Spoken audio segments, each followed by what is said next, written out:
It's not going to be a lot. I'll show you. It's $30, $3.15 for the car, $30 for the Dat is wel leuk. Je zit je niet al te veel van bumpen en naar het strand rijden. Ja, het strand rijdt perfect. En dan kan ik lekker door gas, een beetje uitkijken voor de washouts. En de bagage die... It's exactly the same as the one here we're talking about. Just bring it back with the car.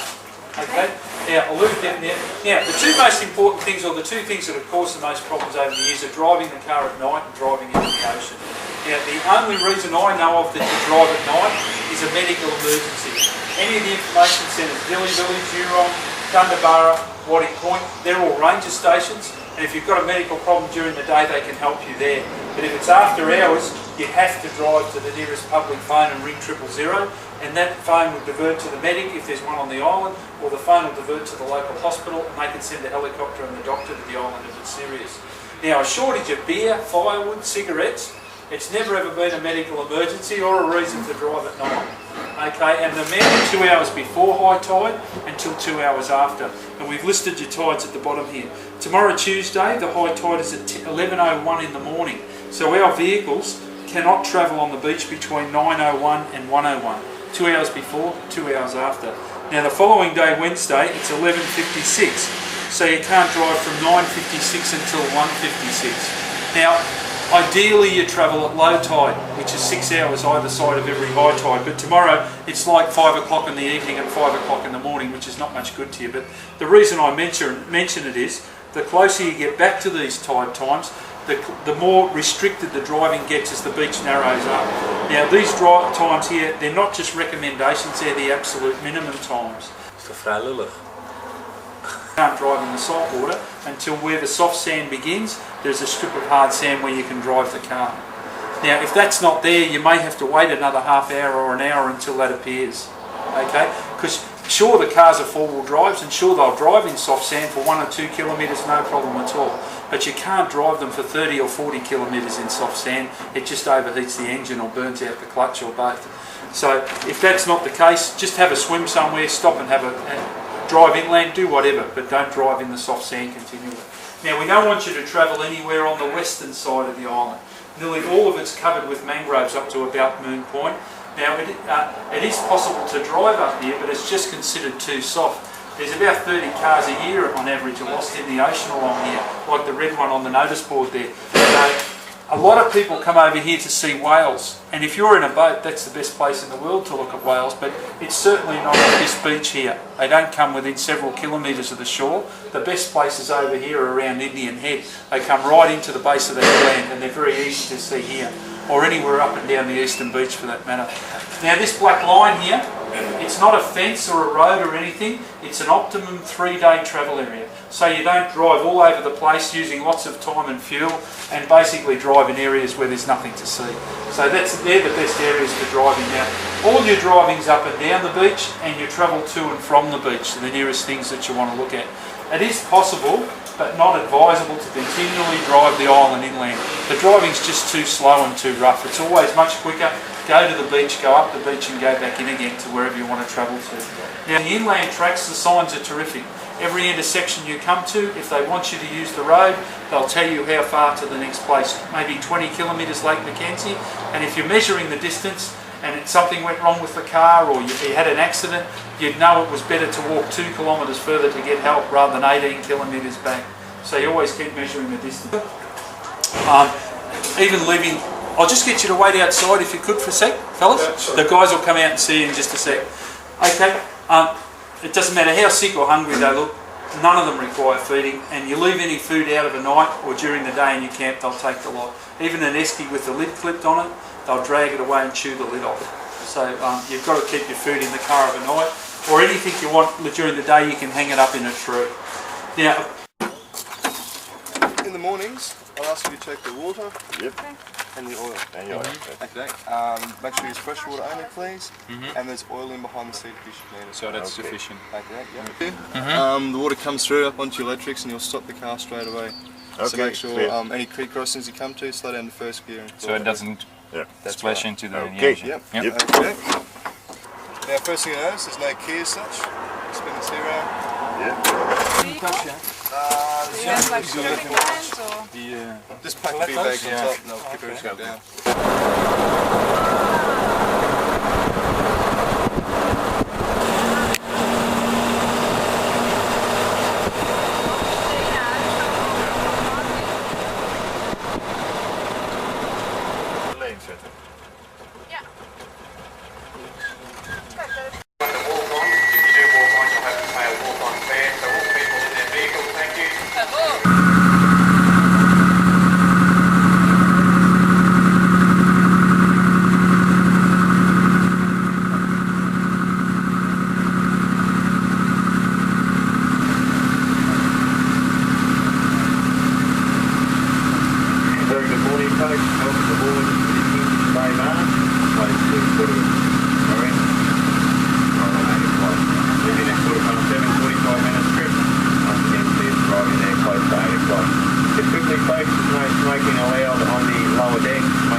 Rubbish bins on all levels, catered in our canteen lounge level.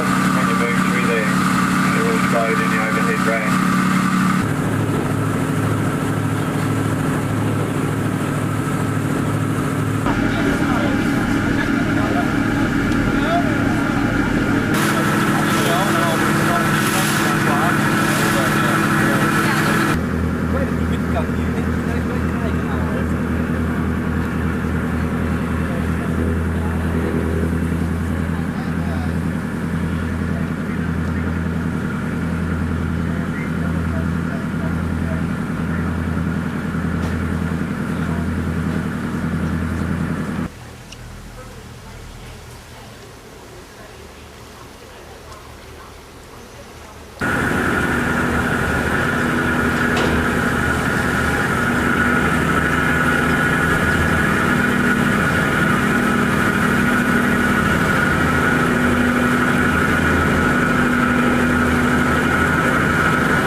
Maar laat die Telstra meneer voor die moet werken. Ja, dat is die is logisch. Nee, want ik heb geen overbierauto. Kijk, hier ligt nog asfalt.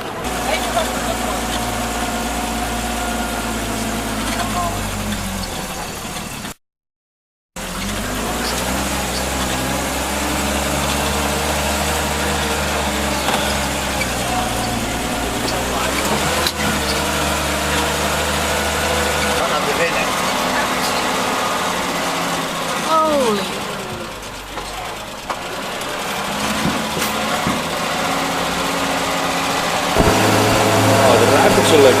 Ja.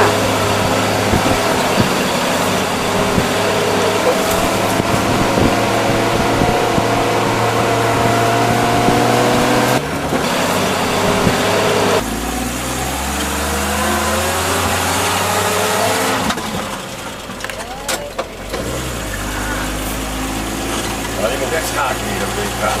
Ja.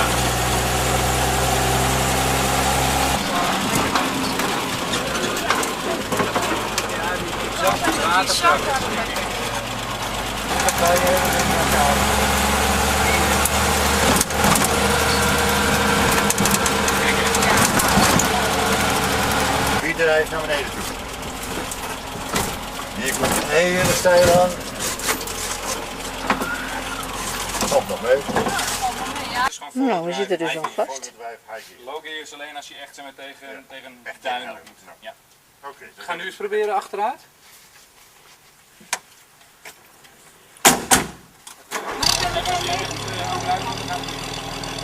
Hij stond gewoon niet in voorwiel blijven. Ja? Ja, kijk hier al. Ja. Scheelt even een stukje.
Susan Ullman.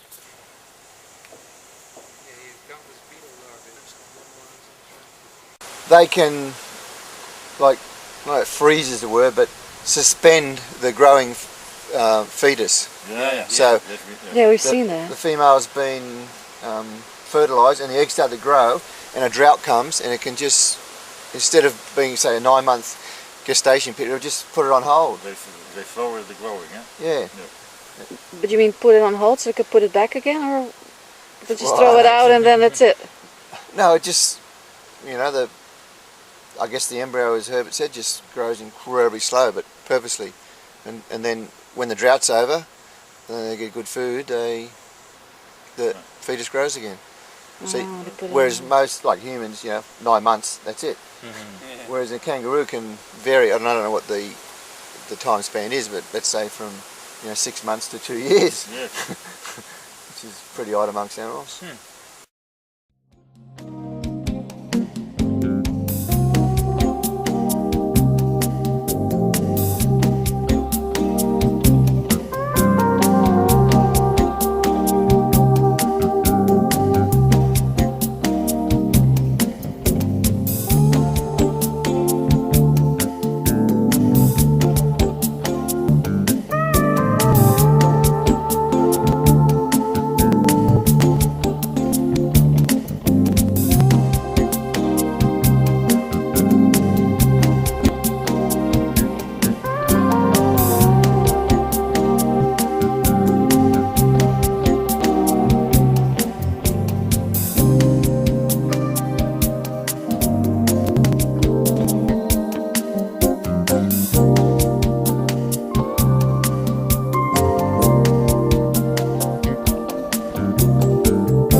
Oh, dat gaat goed. Kijk, het bloed komt erop. Ja, dat zat er de hele tijd al op. Oh, oké. Zag eraf. Met mayonaise. Ik noem. Precies, vis met crème fraîche. Wat zit erin? You want to get to the coast as quickly Yeah. as you can. Yeah, probably better to head back here, Go back down the here. way you head, and just keep going left. Why? This is hilly or? Yeah, it's all, there's nothing hard about it, it's just bumpy. Ah, I did okay. it last year, it was pretty bumpy.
Bye.